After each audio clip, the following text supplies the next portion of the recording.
Caribe TV.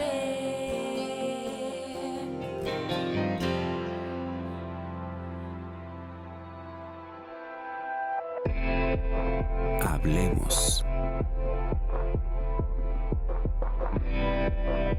Voces especializadas en ciencias sociales y humanidades. Historia, antropología, literatura, estudios políticos e internacionales, agua y sociedad. Divulguemos la ciencia. Hablemos. ¿Qué tal? ¿Cómo están? Bienvenidos a este espacio del Colegio de San Luis. Les saludamos con mucho gusto y hoy vamos a platicar de literatura. Hoy está con nosotros Lilia Álvarez Ábalos. Ella es egresada de nuestro posgrado acá en el Colegio de San Luis y bueno, pues nos va a platicar sobre su nueva obra. Lo trae así como se dice, ¿no? Recién salidito del horno, una nueva publicación, un libro que le valió un importante premio a nivel nacional el año pasado y que bueno, pues ya hoy se traduce pues en este ejemplar que por cierto, bueno, pues valga el gol de una vez, ya está listo para que lo puedan comprar de manera electrónica y ya nos irá platicando ella pues de qué se trata, pero además también vamos a platicar porque hay otros temas que pueden interesarle a usted y bueno, pues tiene que ver con la literatura y los jóvenes, con otros aspectos, ¿no? El uso del lenguaje en las redes sociales. Ella, bueno, pues no olvidemos, además de escritora, de narradora, es experta en estos temas porque, bueno, pues tiene este posgrado en literatura hispánica. Así que bueno, platicaremos con ella. Lilia, ¿cómo estás? Gracias por acompañarnos. Bienvenida. Hola, ¿qué tal, Lidia? Pues con el gusto de siempre de estar aquí contigo y regresar a mi alma mater como es el Colegio de San Luis. Pues sí, porque la verdad es que a nosotros nos da mucho gusto seguir invitando a nuestros egresados Colsan y seguir en contacto con ellos, seguirle ahí los pasos, las huellas, dónde andan, qué andan haciendo. Y bueno, pues nos tienes una novedad, platícanos, ¿cuál es esta buena noticia que nos puedes compartir? Bien, pues la verdad es que sí, estoy muy contenta porque mi novela Aura Ayar, con la que gané el premio Dolores Castro en la categoría de narrativa el año pasado, pues por fin sale en su segunda edición, en realidad es la segunda edición, pero es una edición que, digamos, ya se puede conseguir. En realidad, junto con el premio que gané el año pasado, viene incluida la primera publicación, la primera edición, pero es una edición conmemorativa que, digamos, tiene acceso pues muy restringido. Entonces ahora es un gusto que pueda tener una segunda edición donde ya puede estar al alcance de todo el que guste adquirirla, ya que es comercialmente, se puede conseguir, se puede comprar. Cuéntanos un poco, primero, la importancia de este premio, el alcance, la dimensión, como para entender la importancia y este género o esta categoría, mejor dicho, que es narrativa. ¿A quiénes se les otorga? ¿Por qué se otorga? ¿Qué se reconoce? Un poco para ir entendiendo el antecedente. Bien, el premio Dolores Castro ya está ahora en su 10ª edición, digamos, es un premio que ya tiene su trayectoria y su tradición, pero lo principal de este premio es que es el único a nivel nacional que está enfocado en la obra de mujeres. Originalmente solo era obra literaria para escritoras en varios géneros como es narrativa, poesía, ensayo y dramaturgia, pero también desde hace 3 ediciones está abierta la convocatoria para ilustradoras. De hecho, me parece un ejercicio muy interesante porque justo quien gana en la categoría de ilustración es quien diseña las portadas de la colección de la primera edición conmemorativa del premio. A mí, yo siempre hablo de la maravilla que es conocer a las personas que organizan este premio, que es el IMAC, el Instituto Municipal Aguascalentense para la Cultura, es decir, en Aguascalientes, porque la verdad es que es gente muy cálida, muy humana, con mucha sensibilidad literaria y por el arte, pero además muy comprometida con su trabajo, que me parece que es algo que cada vez cuesta más encontrar. Además, ellos tienen muy clara esta visión y esta convicción de que en realidad la propuesta de este premio y de que sea el único a nivel nacional enfocado a la obra de mujeres, pues va con la idea de contribuir un poco a subsanar esta deuda histórica que tiene el canon literario y la historia de la literatura mexicana con las escritoras y con sus obras. Entonces, de verdad es una invitación a que se acerquen a ver además el catálogo, la nómina de las escritoras que han pasado en estos 10 años que ya tiene de vida el concurso y que justamente por estos días cerrará la fecha de convocatoria. Entonces, bueno, los invito ahí a que le echen un ojo. Y a mí particularmente, además de estar en contacto con esta gente maravillosa que labora en el IMAC y que organiza el concurso, la verdad es que también ofrece una oportunidad que me parece invaluable de establecer contacto diálogo con otras escritoras del país, ya que pues son 4 categorías de géneros literarios y además convives tanto con la ganadora como con la mención honorífica. Entonces, también este premio cumple con esa función que me parece que es un trabajo que tendríamos que estar haciendo más las escritoras, que es conocernos entre nosotras, leernos entre nosotras y pues también divulgar nuestra propia obra. Ahora sí, cuéntanos de Aura Ayar. Ya nos habías contado en una entrevista anterior un poco de qué iba y bueno, pues quisiera ver si nos puedes remontar un poco a aquella charla que tuvimos, una breve síntesis. Compartimos en nuestras redes sociales del Colegio de San Luis la descripción que hacía la editorial de esta novela y bueno, pues nos parece una forma muy fresca también, ¿no? De recuperar un poco la síntesis. Cuéntanos de qué va. Aura Yar, ¿qué cuentas ahí? ¿Te retratas tú misma?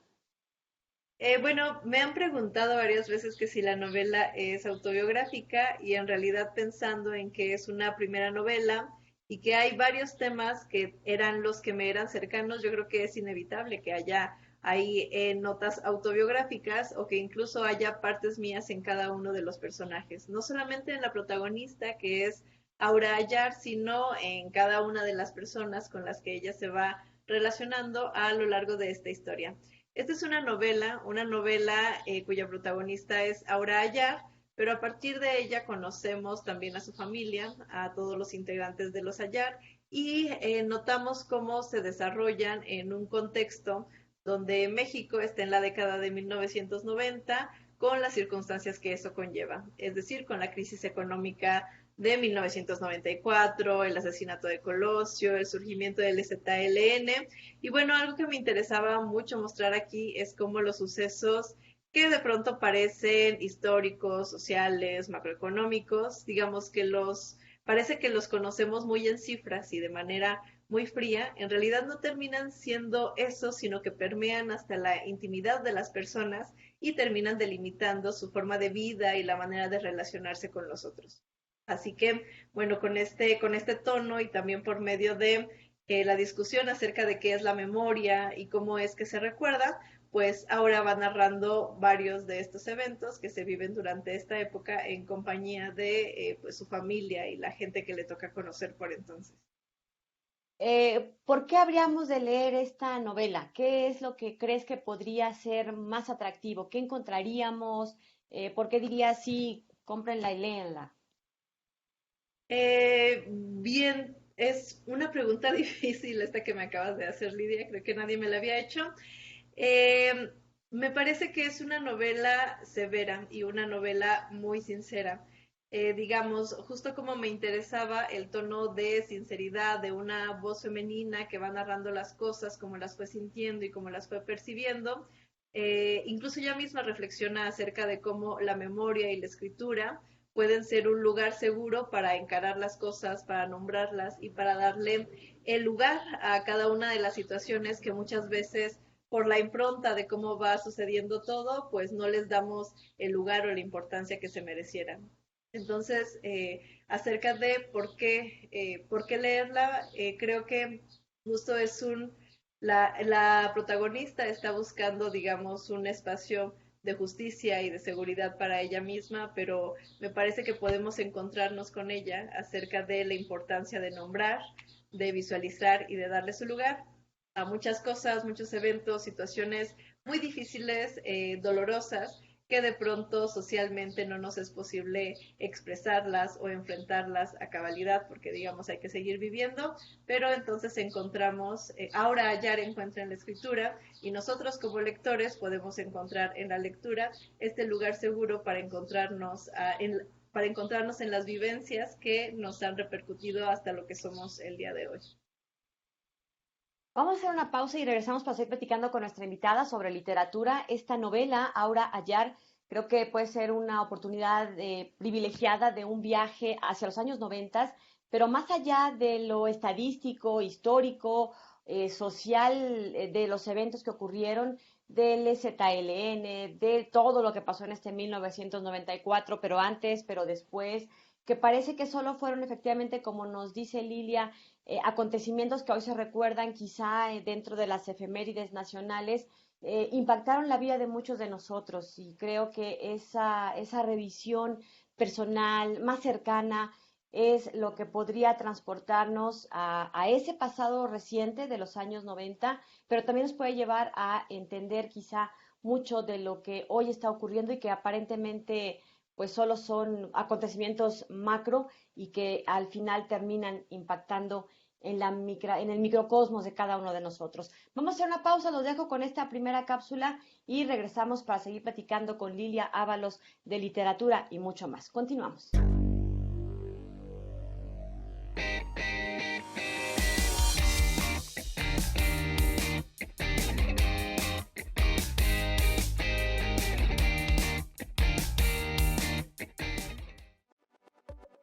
La literatura es el arte de la expresión verbal, abarcando tanto textos escritos, conocida como literatura escrita, y hablados o cantados con el nombre de literatura oral. La literatura está compuesta por géneros literarios que dan origen a otros tipos de literatura, que se han expandido por el mundo. El lenguaje que se emplea en cada una de las obras cumple una función poética en el interior. La escritura o la literatura mexicana tiene su reconocimiento en la historia, además de una apreciación artística. Sus antecedentes se remontan a las culturas indígenas de los pueblos mesoamericanos. El primer género que destaca en la literatura mexicana es la lírica, la epístola y la crónica, las cuales eran usadas durante el virreinato español. Durante la independencia mexicana en el siglo XIX, los géneros que más destacaban eran los ensayos, la poesía, los cuentos y las novelas. El Colegio de San Luis cuenta con el programa de estudios literarios, un programa de investigación y docencia que tiene como objetivo realizar, impulsar y difundir investigaciones de alto nivel académico en torno a la literatura mexicana e hispanoamericana a través de dos líneas de investigación: literatura y publicaciones periódicas mexicanas e hispanoamericanas del siglo XIX a la actualidad, literatura tradicional y popular del ámbito hispánico. Puedes conocer acerca de nuestros programas en la página web del Colegio de San Luis.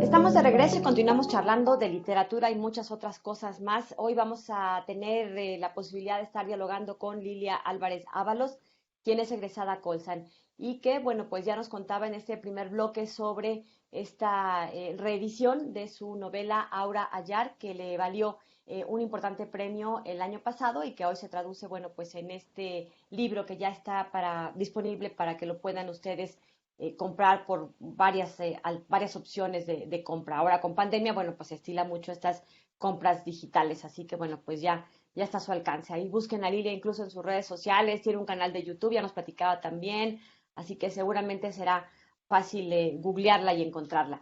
Pero a ver, nos contabas también que has tenido la posibilidad de encontrarte con otras escritoras, de tener estos acercamientos, estos diálogos. ¿De qué platican? ¿De qué dialogan? ¿Qué necesidades observan entre las mujeres que están escribiendo? ¿Qué está pasando con la literatura en estos momentos, en esta época, en esta etapa, en este siglo XXI, en este año de pandemia? ¿Qué se dicen? ¿Qué se cuentan? ¿Qué necesidades hay? Sí, pues primero tendría que decir el impacto de conocer a personas como Rocío Castro, como Isabel Rosales, que son las encargadas del área editorial del IMAC, que son quienes organizan el premio Dolores Castro. Y bueno, la convicción que ellas tienen de que es muy importante generar esta tradición que visualice la obra de mujeres escritoras. Además tienen un compromiso y una sensibilidad hacia la literatura de verdad que pues lo deja a uno con mucho aprendizaje una vez que las conoce. A partir de ahí, la verdad es que conocer a las escritoras que están trabajando desde otros géneros también es sumamente gratificante, digamos. Yo como narradora es un placer encontrarme con personas como Cristina Bello, que fue la que ganó en la categoría de poesía, que además es muy joven y están haciendo cosas muy interesantes, además de que también nos sirve como un radar de qué es lo que se está escribiendo en otras partes de México, porque ella, por ejemplo, está en Michoacán, las dramaturgas, por ejemplo, con las que conviví también el año pasado, que también fue año de pandemia, pues también es conocer esta perspectiva del arte, porque uno de los campos más golpeados a raíz de la pandemia justamente fue el teatro, porque dejaron de haber funciones. Entonces, bueno, también darnos cuenta acerca de cómo el arte y la literatura también tiene mucho que ver con la dinámica social y cómo puede repercutir tan fuertemente eventos como este que estamos viviendo de la pandemia. Y finalmente ahora, con esta segunda edición, tuve también ahora el gusto de conocer a mi editora, que es Lisette Cisneros, de la editorial Fondo Blanco, donde también a partir de este ojo crítico que siempre se agradece que los editores tengan, pues puedes conocer incluso a otro grado, desde otra perspectiva, tu propia obra, y además puedes conocer también, adentrarte al proceso del mundo editorial y también conocer y darle la importancia a la labor del editor, que muchas veces pues es al que menos se menciona, pero sin su trabajo pues difícilmente podríamos tener libros. ¿Qué hace un editor? Cuéntanos. Digo, por mi trabajo profesional en otra época, he tenido la fortuna de contactar precisamente con mesas de edición de diferentes espacios y la verdad que me parecen gente talentosa, cuidadosa con su trabajo, con mucho compromiso, se fijan literalmente en la coma, en el punto, en el acento, en el uso del lenguaje. Son gente como muy dedicada, muy meticulosa. Pero a ver, cuéntanos, en el proceso de hacer un libro, ¿qué papel tiene un editor? ¿Por qué es tan importante esta función que ellos tienen? Pues primero tendría que decir que es de los trabajos más integrales o que tienen más aristas o que debe tener más visión de muchísimos aspectos de los que se podrían mencionar. Y antes de hablar del trabajo que se hizo con la editorial Fondo Blanco, voy a retroceder un poco acerca de cómo el premio Dolores Castro elige los jurados para elegir a las ganadoras de este concurso, porque me parece muy interesante esta visión de integralidad que ellas manejan. El jurado está integrado por 3 personas y esas 3 personas deben de tener un perfil específico. Uno de ellos es un escritor, entonces digamos el escritor evaluará las cuestiones estéticas, la originalidad, si forma parte de una tradición o está rompiendo una tradición literaria, pero también otra de las personas que integra el jurado calificador es un académico literario. Entonces los académicos se fijan más en asuntos formales, en asuntos de la estructura, en cómo dialoga esa obra con otras obras literarias. Y finalmente tenemos a un promotor cultural y entonces el promotor cultural lo que evalúa de la obra es si maneja temas de actualidad, si tiene un público específico donde pudiera entrar, si pudiera ser una obra atractiva. Entonces, digamos, el proceso para que un libro salga a ver la luz, tiene que verse desde muchísimas aristas y creo que esta manera en la que los organizadores del premio Dolores Castro integran el jurado calificador nos puede dar una gran perspectiva de esto. Hay que tener en cuenta no solo que la obra sea bonita o que esté bien escrita, sino además que sea pertinente para el momento en el que está y que pueda ser una obra pues justo atractiva o vendible incluso, porque también finalmente hay que recordar que la industria editorial pues genera trabajos y que gente vive de esto, entonces también eso es importante. Entonces, bueno, ahora que yo tuve la oportunidad de llegar a esta segunda edición con la editorial Fondo Blanco por medio de mi editora, que es Lisette Cisneros, pues siempre tener miradas externas de tu obra y además miradas tan agudas y meticulosas, pues te ayuda a entenderla de manera diferente, pero también a darle perspectiva, porque a veces sucede que tú como autor tienes ya la obra tan cerca que necesita cierta perspectiva para volver a leerla, volver a entenderla y notar qué cosas se pueden mejorar. En este caso, lo primero y lo más básico que se hace siempre es hacer una revisión ortotipográfica, que era lo que mencionabas tú, Lidia, acerca de si hay que cambiar alguna coma, si hay que cambiar algún punto, si de pronto se repite una palabra, entonces cambiarla por otra y demás. Pero también, sobre todo, ver que sea un mensaje coherente o que se cumpla la intención que se está buscando cumplir, y esa es la primera función más importante del editor, pero también tiene que tomar otras decisiones que son igual de importantes, desde el tipo de letra que va a tener, las dimensiones que va a tener el libro, el diseño de portada, por ejemplo, si va a entrar dentro de una colección o va a ser un ejemplar individual aparte, las cadenas de transmisión y de comercio, en dónde se va a vender, a cuánto se va a vender, cuáles son los porcentajes que le van a tocar a todos los implicados. Entonces, bueno, realmente la labor del editor es un proceso muy integral, muy amplio y muy pesado. En realidad, yo creo que tendría que dárseles más crédito a la labor de los editores. Sí, cierto.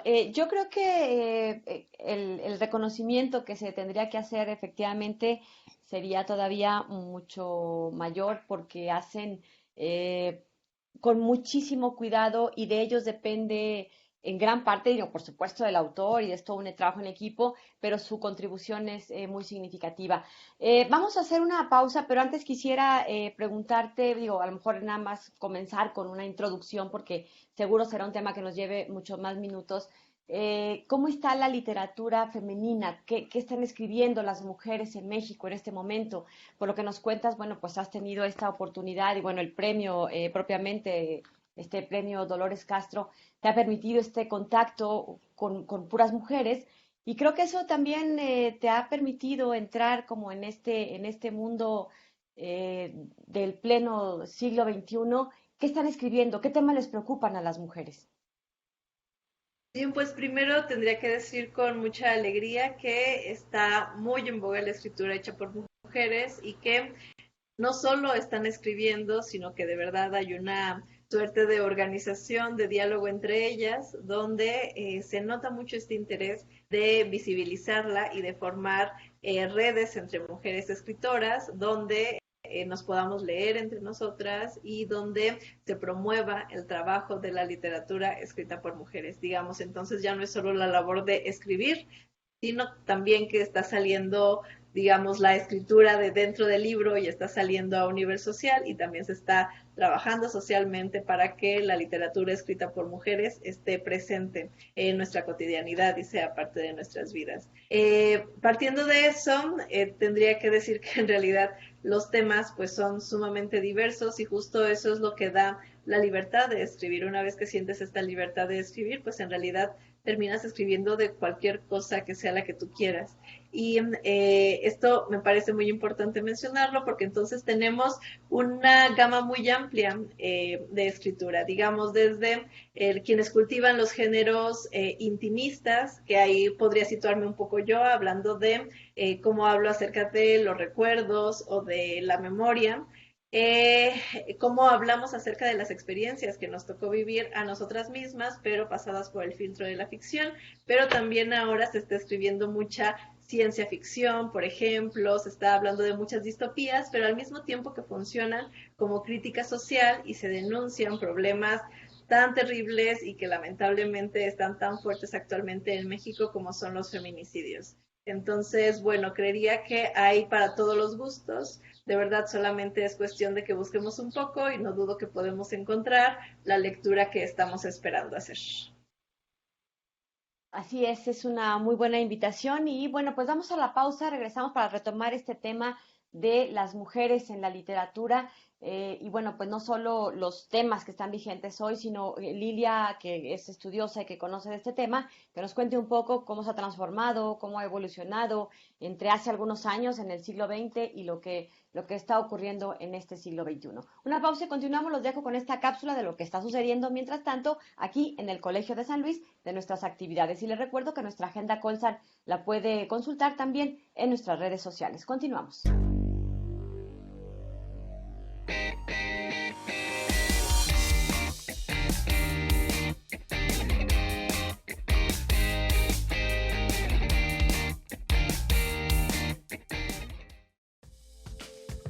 El Colegio de San Luis, en colaboración de la Universidad de San Carlos de Guatemala, Centro de Estudios de las Culturas en Guatemala y Dirección General de Investigación, realizaron el primer coloquio internacional de estudios sobre literaturas y oralidades, del 12 al 20 de mayo, donde se reunieron a estudiosos de la literatura para dialogar sobre los temas, pactos e invocaciones.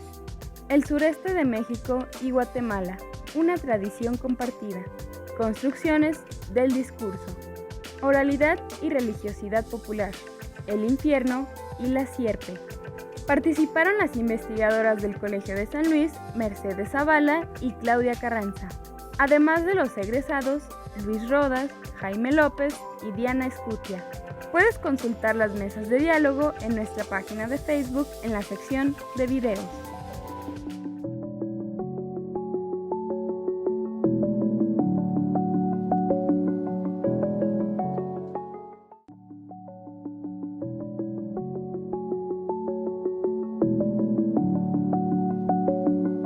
Estamos de regreso con Lilia Álvarez Ábalos, egresada Colsan, especialista en asuntos de literatura, ganadora del Premio Nacional Dolores Castro en el género de narrativa por su más reciente novela Aura Ayar. Y bueno, platicando precisamente en estos primeros dos bloques, nos contaba del importante trabajo que se hace de gestión en muchos ámbitos a través del Instituto Municipal Aguascalentense para la Cultura, el IMAC. Y bueno, pues este organismo, esta institución pública, yo creo que puede ser un referente importante porque creo que si ha logrado llevar a esta dimensión estos premios importantísimos de reconocimiento a mujeres que están haciendo cosas importantes en la literatura, creo que bueno, pues vale la pena conocer la experiencia, imitarla, lo que se está haciendo bien en cuanto a gestión, porque creo que eso nos hace falta. Y la pandemia nos enseñó que sin el arte, las humanidades, no se diga específicamente la literatura, pues ya nos hubiéramos vuelto locos más de uno, ¿no? Entonces creo que este acompañamiento siempre necesario para el desarrollo de los seres humanos, de nosotros como personas, bueno, pues es muy importante. Y qué bueno que se estén fomentando este tipo de espacios, de reconocimientos y de trabajos. Te iba a preguntar, antes de irnos a la pausa, ¿cómo es que tú observas que ha evolucionado los temas que se abordan ahora en este movimiento de escritoras mexicanas o en esta literatura contemporánea que se está haciendo, sea hombres o sean mujeres, en relación a lo que se hacía en los últimos años, quizá del siglo XX, en las últimas décadas del siglo XX, si es que hay algún cambio, alguna evolución, o simplemente pues es atemporal y depende de otros factores? ¿Qué nos dices? Pues creo que la literatura siempre dialoga con su época, con la época en la que es creada y es un asunto también un poco inevitable. Ahí tenemos que durante la Revolución Mexicana pues se crearon novelas y cuentos y corridos sobre la Revolución Mexicana, pero entonces aun cuando ha habido esta correspondencia histórica, en realidad también ha habido pues ciertos aspectos que pues la literatura mexicana no llegaba a abarcar. Por ejemplo, una de las grandes críticas que se le había hecho es que era demasiado solemne, que aun cuando, digamos, en la cultura mexicana suele haber mucho humor o mucho sarcasmo, incluso se nos caracteriza por el doble sentido, que nuestra literatura era demasiado solemne y demasiado seria. Ahora, por ejemplo, me parece que no, que ya hay una mayor naturalidad de poner el humor y evidenciar nuestras propias contradicciones de manera cómica dentro de la literatura. Pienso ahora en una novela que se llama Al fuego de la hoguera, que narra un México que podríamos pensar que nunca podría pasar, donde está prohibido tanto el consumo del alcohol como la religión católica, que en realidad pues son dos cosas que están muy presentes en nuestra cultura, pero en realidad tenemos que eso fue algo que ya pasó, que forma parte de nuestra historia. Entonces, bueno, claramente algunas de las situaciones que se suscitan de ahí terminan siendo chuscas o cómicas y ahora ya podemos verlo en la literatura y además de escritores que pues son relativamente jóvenes.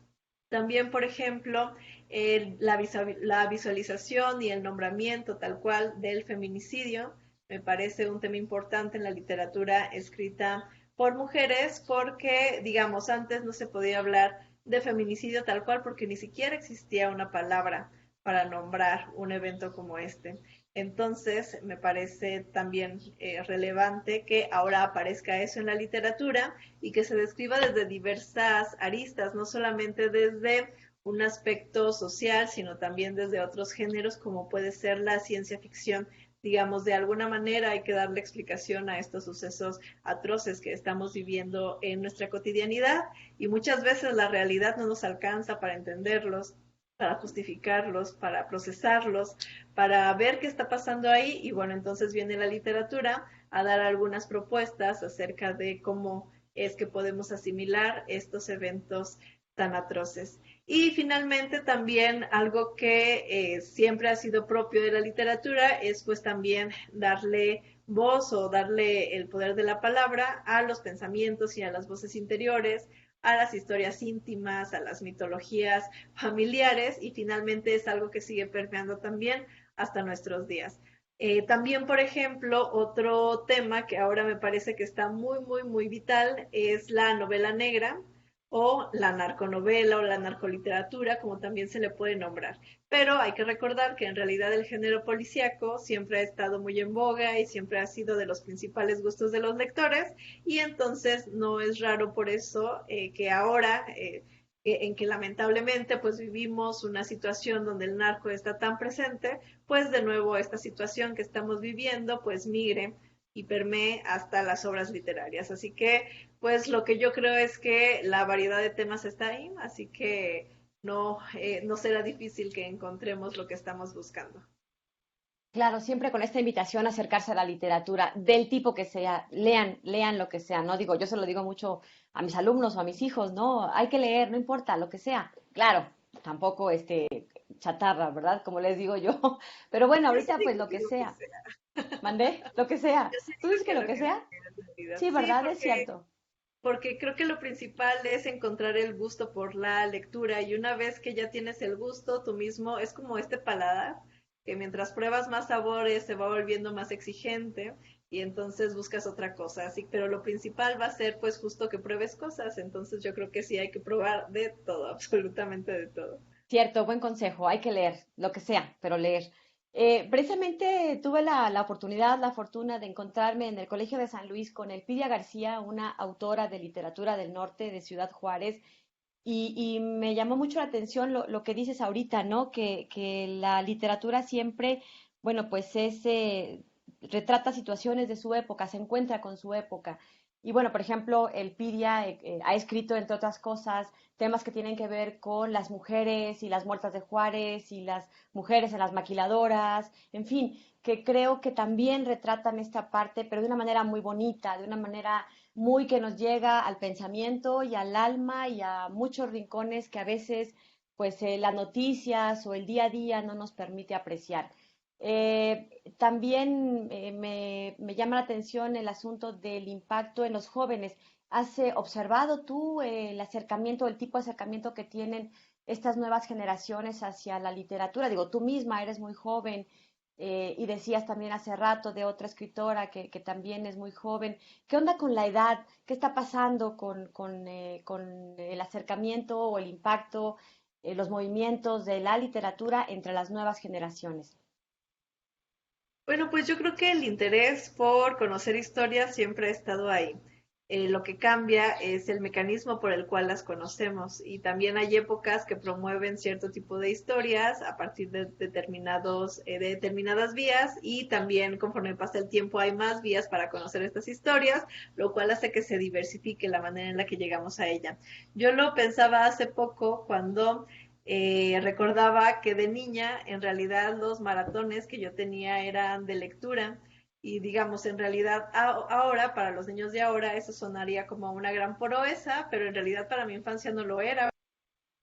a ver maratones de Netflix porque eso no existía ni estaba siquiera o sea, ni siquiera considerábamos que eso podría llegar a estar. Entonces, finalmente, ahora lo que pasa con la lectura es que tiene que dividirse el tiempo de cómo accedemos a estas historias entre el Netflix, entre el Amazon, entre el HBO, entre YouTube, entre todas las plataformas que hay, pero finalmente lo que sigue permeando es este gusto y este deseo por conocer historias y además me parece que pueden dialogar muy bien, digamos, justamente ahora que nosotros estamos grabando este programa es para televisión, entonces es para un medio audiovisual, pero finalmente también estamos hablando de literatura y también tal vez a partir de este programa pues haya gente que promueva su propia lectura o que llegue a otra lectura. Así que en realidad yo creo que son cosas que se retroalimentan y que como en todas las actividades humanas, pues más bien hay que buscar este referente, este refuerzo positivo que nos tenga determinada actividad, como puede ser la lectura, para seguir cultivándola.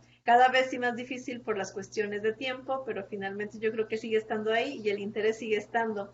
En realidad yo ya no me considero de las generaciones más jóvenes, pero en los que sí noto más jóvenes, noto que ahora, por ejemplo, algo que les está gustando mucho y lo podemos notar en las librerías, que cada vez hay más, es la novela gráfica, por ejemplo, que también es una especie de puente entre la literatura tal cual y lo que antes y lo que podemos conocer como los cómics, por ejemplo.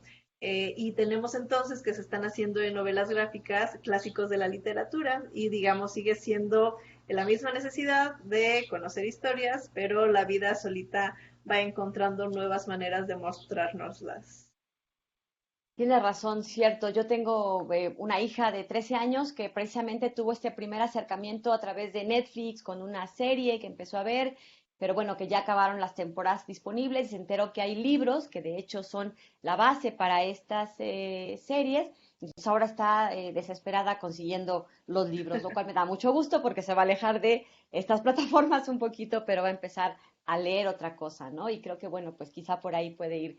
Precisamente hablando de libros, los dejamos ahorita en esta pausa con nuestra novedad editorial. Recuerde que el Colegio de San Luis tiene disponible para descarga gratuita los libros que están disponibles en esta versión electrónica. Mientras dure la pandemia, están sin costo, así que pues aproveche para descargarlos y conocer, acercarse un poco más a este mundo que tenemos acá de oferta, de opciones del Colegio de San Luis. Y bueno, pues puede visitar en la página web, hay ahí un icono que lo lleva directo, un vínculo que lo lleva directo a la página del fondo editorial, donde puede revisar por autor, por obra, y bueno, pues van a encontrar desde asuntos de historia, de literatura, de temas de agua, temas que tienen que ver con demografía, con análisis político, asuntos internacionales, etcétera. Así que, bueno, pues ahí los dejamos con esta novedad editorial. Regresamos después de la pausa para concluir nuestra charla con nuestra invitada de hoy. Continuamos.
Bien, estamos de regreso. La verdad es que esta hora se me ha ido rapidísimo. Platicar con Lilia Álvarez Ábalos es como muy sabroso, diría uno de mis ex jefes, cuando es una charla así fluida, natural y en la cual te sientes más bien como pues como en confianza, ¿no? En donde estaban platicando pues un poco de todo. Y la verdad es que esta posibilidad no la me permite la magia de la televisión, pero también la disposición y el carácter de nuestra invitada, a quien agradezco por supuesto que nos esté acompañando el día de hoy. Lilia, también has dedicado un buen tiempo de tu trayectoria profesional, aunque tú digas que no eres joven, eres muy joven todavía, pero bueno, a ver, también has dado clase, has dado clase en prepas y sobre todo a nivel licenciatura, ¿no? Todavía están muy jovencitos, entre, no sé, 17, 21 años más o menos.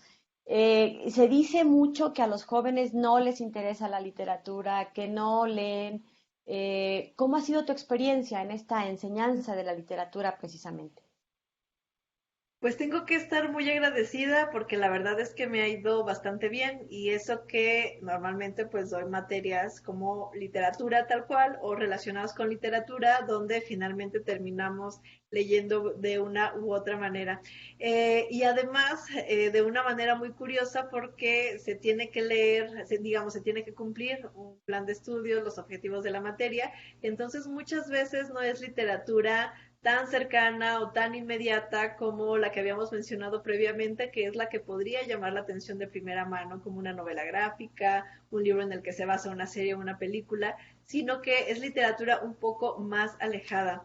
Y la verdad es que tengo que decir que más que haya gente a la que no le gusta leer, creo que hay gente a la que no se le ha acercado la literatura de un modo en la que pueda disfrutarla. Y en realidad, y también dando cursos acerca de la difusión de la lectura con otros profesores, lo principal que yo les digo cuando me preguntan de, bueno, ¿cómo puedo hacer para que mis alumnos lean? Bueno, lo principal es que a uno mismo le gusta leer.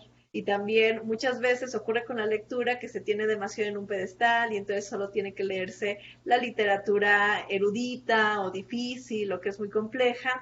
Y en realidad yo creo que habría que bajar a la literatura de ese pedestal y comenzar de nuevo con lo más genuino que es el gusto y el placer por leer. Así que en realidad para mis compañeros profesores, el primer consejo que les doy es busca algo que a ti mismo te gusta leer, porque una vez que a ti te guste, cuando lo compartes se va a notar este gusto, este placer que estás teniendo y eso siempre es el principal ingrediente para poder contagiar alguna costumbre o algún hábito. Entonces, bueno, eso será lo primero. Entonces, justo por ahí empiezo yo con mis alumnos del programa de estudios, que es el que hay que cumplir, pues busco aquella obra que sea mi favorita, que es la que más disfruto más, la leemos en conjunto y digamos de verdad que se van a sorprender de la manera tan rápida y tan orgánica en la que los mismos alumnos se enganchan y se emocionan y quieren seguir leyendo y no quieren soltar la obra. Uno en particular que aparece todavía en los programas de estudio, tanto de prepa como de universidad, y me parece una gran obra para el acercamiento a la lectura, es Las batallas en el desierto de José Emilio Pacheco, que además es una obra que no ha envejecido nada, que sigue cautivando como a la primera generación que la leyó, y la verdad es que a partir de ahí, pues los alumnos ellos solitos, una vez que ya descubrieron que la podían pasar bien, buscan reforzar este mismo estímulo positivo que tuvieron y entonces empiezan a buscar otras cosas que también les sean afines para poder leerlas y volver a tener este disfrute que sintieron al momento de leer. Pues justo al final te voy a preguntar tus 3 o 5 libros que recomendarías para jóvenes entre prepa y licenciatura, pero bueno, mientras los piensas, voy a pasar a otra pregunta que tiene que ver justamente con el uso del lenguaje en las redes sociales. Luego hay papás, mamás medio espantados de que cómo escriben en el WhatsApp, de cómo publican en Facebook, de con qué faltas de ortografía o de respeto a los signos de puntuación se escribe en Instagram, en fin, estas redes sociales que son tan instantáneas, inmediatas y tan gráficas, porque bueno, pues ahí lo que importa es la foto, no el texto muchas veces, más para los jóvenes. En fin, ¿te parece que sea algo importante que debería preocuparnos como sociedad el uso del lenguaje, la ortografía? No sé, ¿qué opinas de esto?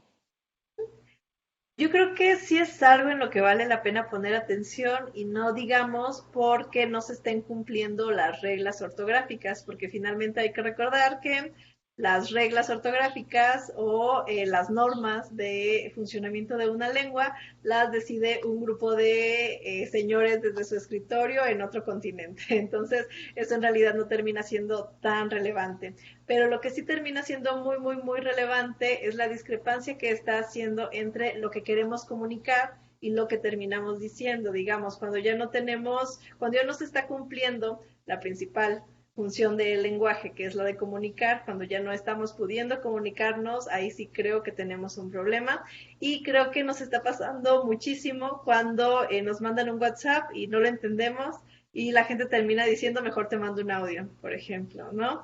O cuando dependemos demasiado de los autocorrectores, nos los cambia por palabras que nada que ver y decimos de, ay, no, el autocorrector me lo cambió todo, déjalo desactivo y termina siendo peor porque entonces menos entendemos. Entonces, ese, digamos, en cuanto a la funcionalidad de la lengua, sí me parece un problema que tendríamos que notar y que podemos notar a partir de nosotros mismos como usuarios de la lengua cuando ya no podemos comunicarnos, cuando ya no podemos entender, cuando ya no podemos entendernos, quiere decir que sí tenemos ahí un problema que hay que resolver. Fuera de eso, la verdad es que podemos abarcar esta situación desde varias aristas. Yo creo que es normal que en medios informales no se tomen tan en cuenta las reglas ortográficas, porque digamos, aún en el habla, sabemos que hablamos diferente si estamos en un entorno familiar o académico o laboral. Entonces, digamos, en la escritura puede ocurrir algo similar. De nuevo, el problema sería si no conocemos cuál es esa diferenciación, si no contamos con las aptitudes adecuadas para diferenciar nuestra escritura entre un medio informal a formal, y ahí nos estaríamos metiendo entonces a un problema educativo en México que sí está presente de manera muy generalizada y que, bueno, justo nos tocará a los profesores trabajar más con eso para mejorarlo. Bueno, pues ya casi para despedirnos, todavía nos quedan 3, 4 minutitos. Cuéntanos, ¿cuáles son los libros que recomendarías, los tres o el top 5 que tuvieras así entre tus favoritos?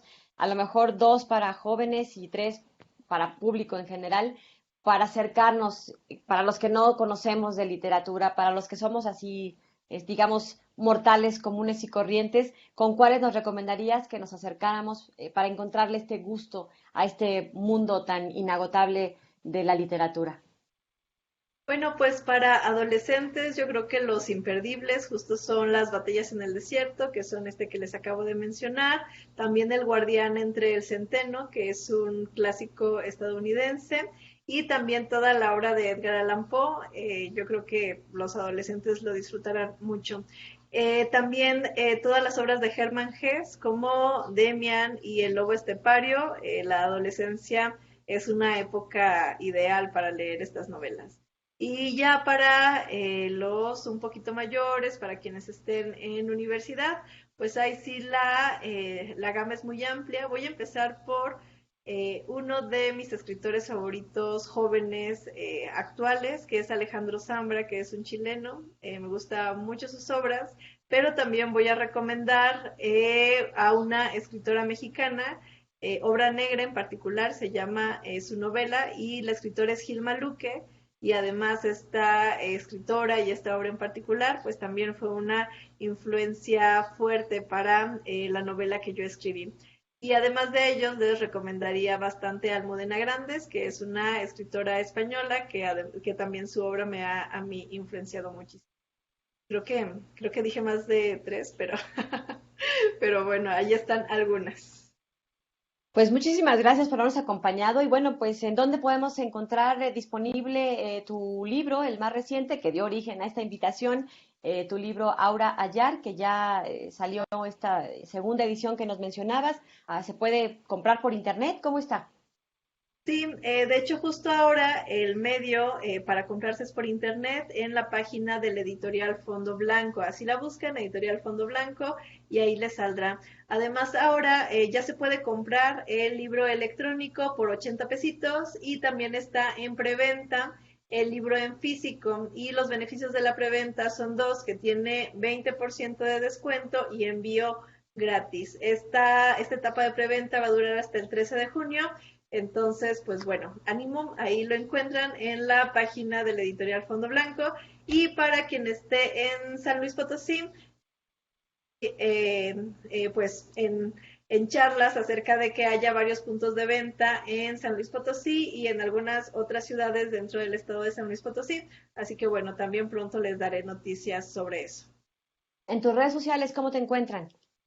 Me encuentran como Lilia Ábalos en Facebook, como Lilia Ábalos en Twitter y como lilia.ábalos en Instagram. Así que ahí estamos. ¿Y tu También canal de YouTube?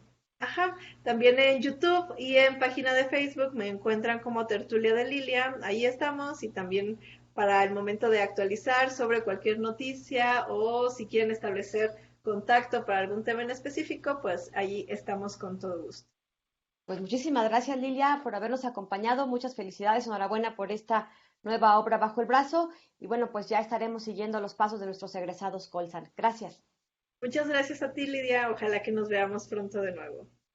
Así es, ojalá que ya pronto podamos vernos, encontrarnos ahí en los espacios, en los pasillos y en los eventos del Colegio de San Luis. Y gracias a ustedes por habernos acompañado. Ya nos tenemos que ir, se nos agotó el tiempo. Les recuerdo que nuestra agenda de actividades la puede consultar en nuestras redes sociales. Y bueno, pues la retroalimentación de este programa, lo que nos quiera usted compartir, opinar, sugerir, también a través de nuestro canal de YouTube o nuestro Facebook. Este programa se estrena los martes a través de 9TV y mañana miércoles lo pueden ver ya disponible, en esta lista de reproducción de Hablemos TV en el canal de YouTube. Gracias, soy Lidia Huache, pásela bien, hasta la próxima.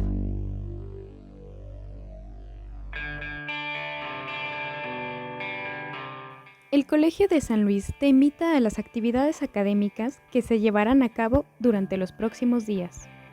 Se llevará a cabo la conferencia Áreas Naturales Protegidas y Reserva Patrimonial, Desafíos en la Protección Histórico-Cultural, del programa Agua y Sociedad del Colegio de San Luis, con el profesor invitado Dr. Martín Sánchez Rodríguez del Colegio de Michoacán. El 4 de junio a las 11 horas por Blue Jeans. El Colegio de San Luis invita al ciclo de conferencias y conversatorio 200 años de la consumación de la independencia de México, con el tema El paso de Hidalgo por San Luis Potosí y el efecto del movimiento insurgente en las salinas del Peñón Blanco, 1810-1823, con la participación del Dr. David Vázquez Salguero, presidente del Colsan. El 4 de junio a las 18 horas a través de Facebook Live de la Secretaría de Cultura de San Luis Potosí. El Colegio de San Luis, en colaboración del Laboratorio de Investigación, Género, Interculturalidad y Derechos Humanos, invitan al tercer Seminario Internacional de Educación Rural en América Latina. Balance y memoria de un siglo de educación rural en América Latina, del 27 al 29 de octubre. Mayores informes con la doctora Oresta López al correo oresta.lopez@colsan.edu.mx. ¿Te interesa hacer una maestría de calidad con beca CONACYT? Recuerda que son los últimos días para aplicar en la convocatoria de Maestría en Gestión Sustentable del Agua. Consulta la convocatoria a través de nuestra página web o manda correo a docencia@colsan.edu.mx. Todos los posgrados del Colegio de San Luis cuentan con la acreditación del Programa Nacional de Posgrados de Calidad del CONACYT. Consulta los detalles de este y otros eventos a través de nuestra página web www.colsan.edu.mx. Y síguenos también en nuestras redes sociales.